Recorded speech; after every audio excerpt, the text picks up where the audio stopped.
കരഞ്ഞു കലങ്ങിയ കണ്ണുകളോടെ കാവിലെ പ്രതിഷ്ഠയുടെ മറപറ്റി ഒളിച്ചിരുന്നെങ്കിലും അവളുടെ ഉള്ളിലെ ഭയവും വേദനയും ഒരു ഏങ്ങലായി പുറത്തേക്ക് വന്നുകൊണ്ടേയിരുന്നു.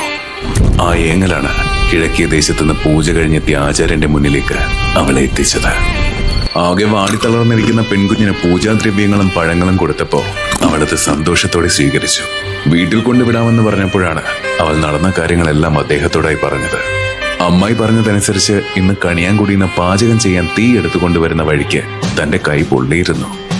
പൊള്ളി വിരൽ നാവിൽ വെച്ചിരിക്കുന്നത് കണ്ട് താൻ കീഴ്ജാതിക്കാരുടെ പക്കൽ നിന്നും ഭക്ഷണം കഴിച്ചെന്ന് പറഞ്ഞ് അമ്മായി ഒരുപാട് ശകാരിച്ചു. അത് അമ്മാവനോട് പറഞ്ഞ് തനിക്ക് ചൂരൽ കൊണ്ട് അടിവാങ്ങിച്ചു തരാൻ അമ്മായി കാത്തിരിക്കുകയാണെന്നും അത് ഭയന്നിട്ടാണ് താൻ ഇവിടെ വന്ന് ഒളിച്ചിരിക്കുന്നതെന്നും ജനിച്ച കാലം മുതൽ അമ്മായിക്ക് തന്നോട് ഇഷ്ടക്കേടുകൾ ഉണ്ടെന്നും പറഞ്ഞ് അവൾ കൂടെ പോകാൻ വിസമ്മതിച്ചു. പക്ഷെ അദ്ദേഹം ആ വീട്ടിലെത്തി പെൺകുട്ടിയെ കാവൽ കണ്ടു എന്ന് കുഞ്ഞിന്റെ അമ്മയോടും മുത്തശ്ശിയോടും പറഞ്ഞപ്പോ അമ്മ ഒരു ക്ഷണം പോലും കാത്തു നിൽക്കാതെ കാവിലേക്ക് ഇറങ്ങി ഓടി. കാവിലെ തണുപ്പിൽ ഉറക്കത്തിലായിരുന്ന ആ കുഞ്ഞ് പെട്ടെന്നുണ്ടായ കാൽപെരുമാറ്റം കേട്ടാണ് ഞെട്ടി ഉണർന്നത്. അമ്മായും അമ്മാവനും വരുന്നെന്ന് കരുതി രക്ഷപ്പെടാൻ അതിന് താഴെയായുള്ള കുളത്തിന്റെ പടവുകളിലേക്ക് മെല്ലെ ഇറങ്ങി നിന്നെങ്കിലും രക്ഷയില്ല എന്ന് മനസ്സിലാക്കിയപ്പോ അവൾ ആ കുളത്തിലേക്ക് എടുത്തു ചാടി. ആ സമയം കുളത്തിലേക്ക് ഇറങ്ങിയ മകളെ രക്ഷിക്കാൻ പോയ അമ്മയെ പിന്നീട് പുറകെ വന്ന ആരും അവിടെ കണ്ടില്ല. മെല്ലെ ആ കാവിലലയടിക്കുന്ന ചെറിയ കാറ്റിന് പാലപ്പൂവിന്റെ ഗന്ധം കലരാൻ തുടങ്ങി. അതോടൊപ്പം അല്പം നരബാധിച്ചൊരു സ്ത്രീ ശരീരം ആ കുളത്തിലേക്ക് ഇറങ്ങിപ്പോകുന്നതായും അവിടെ ഓടിക്കൂടിയവർ കണ്ടു. പക്ഷെ അതാ മുത്തശ്ശിയാണ്. ആ കാഴ്ചയിൽ ഒരേ സമയം ഭയവും ആശ്ചര്യവും തോന്നിയ ആളുകൾക്കിടയിൽ പതറാതെ നിന്നത് ആ കുഞ്ഞിന് ഭക്ഷണം നൽകിയ ആചാര്യം മാത്രമാണ്. കാരണം ആ കുഞ്ഞ് കഴിച്ചുകൊണ്ടിരുന്നപ്പോ ആ മുഖത്ത് കണ്ട ചൈതന്യത്തിന് മറ്റെന്തോ ഒരു പ്രത്യേകത കൂടിയുണ്ടെന്ന് അദ്ദേഹം നേരത്തെ മനസ്സിലാക്കി. കാവടുത്തുള്ള കുളമായതുകൊണ്ട് തന്നെ അടുത്ത പകൽ തന്നെ ദൈവപ്രശ്നം വെച്ചു. പക്ഷെ പ്രശ്നത്തിൽ തെളിഞ്ഞത് ഉഗ്രരൂപിണിയായ മഹാകാളി താരകാസുരന്റെ ശിരസ് തന്റെ കയ്യിൽ പിഴുതെടുത്തു നിൽക്കുന്ന ആ കാഴ്ചയാണ്.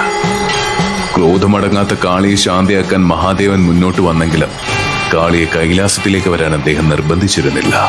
കാരണം കലിയുഗത്തിൽ താരകാസുരന്റെ ശിരസിൽ നിന്നും ശക്തി പ്രാപിക്കുന്ന അസുരഗണങ്ങളിൽ നിന്നും പ്രപഞ്ചത്തെ സംരക്ഷിക്കാൻ ദേവി ഭൂമിയിൽ കുടിയിരിക്കേണ്ടത് ആവശ്യമാണെന്ന മഹാദേവന്റെ വാക്ക് ദേവി ശിരസാൽ വഹിച്ചു. അങ്ങനെ താരകാസുരന്റെ ശിരസ് ഉപേക്ഷിച്ച ആ ഭൂമിയിൽ തന്നെ ദേവി കുടിയിരുന്നു. ഇത്രയും കണ്ട ആചാര്യന്റെ കാഴ്ചയ്ക്ക് വിശ്വസിക്കാനാവുന്നതിലും അപ്പുറമായിരുന്നു അടുത്തതായി കണ്ട ദർശനം. കാരണം കലിയുഗാരംഭത്തോടെ ഛേദിക്കപ്പെട്ട താരകാസുരന്റെ ശിരസ് അസുര ശക്തികൾ ആർജിക്കുന്നതിനൊപ്പം കാളിയുടെ ശക്തി സ്രോതസ് സ്വയം വ്യാപിപ്പിച്ചു തുടങ്ങുകയും ചെയ്തിരുന്നു.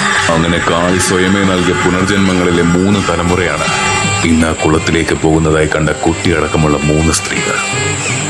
മനുഷ്യജന്മം കൈവരിച്ച കാളിക്ക് കാവലായി മഹാദേവൻ സ്വയം കുഴവിയുടെ രൂപം സ്വീകരിച്ചു. ആ കുഴവിയെയാണ് ദേവിയുടെ അംശമായ കുട്ടി ശിവനായി കണ്ട് ആരാധിച്ചു വന്നത്. മാത്രമല്ല ഇന്നേക്ക് കൃത്യം 7 ദിവസങ്ങൾക്കുള്ളിൽ ദേവിയുടെ അംശാവതാരങ്ങളായ 3 അമ്മമാരും പൂർണ്ണജ്യോതി സ്വരൂപമായി താരകാസുരന്റെ ശിരസ് ഉപേക്ഷിക്കപ്പെട്ട ആ കുളത്തിനടുത്തായി പ്രത്യക്ഷമാവും. അവരെ പൂർണ്ണ മുടി സ്വരൂപമായി കാലം ആദരിക്കേണ്ടതുമാണ്. കാലചക്രത്തിന്റെ ഗതിമാറ്റം ദൈവപ്രശ്നത്തിൽ കണ്ട ആ ദർശനത്തെ ഇന്നും ആദരിച്ചു പോകുന്നുണ്ട്. ആ സ്വരൂപത്തിന്റെ ചൈതന്യം അസുരശക്തികളുടെ പ്രകടശേഷി നിയന്ത്രണ വിധേയമാക്കി കന്യാകുമാരി ജില്ലയിലെ കുലശേഖരത്തുള്ള മുടിപ്പുരകളുടെ മൂലസ്ഥാനമായ ഇട്ടകവേലി മുടിപ്പുര ശ്രീ നീലകേശിയമ്മ ദേവി ക്ഷേത്രത്തിൽ സദാ കുടികൊള്ളുന്നു.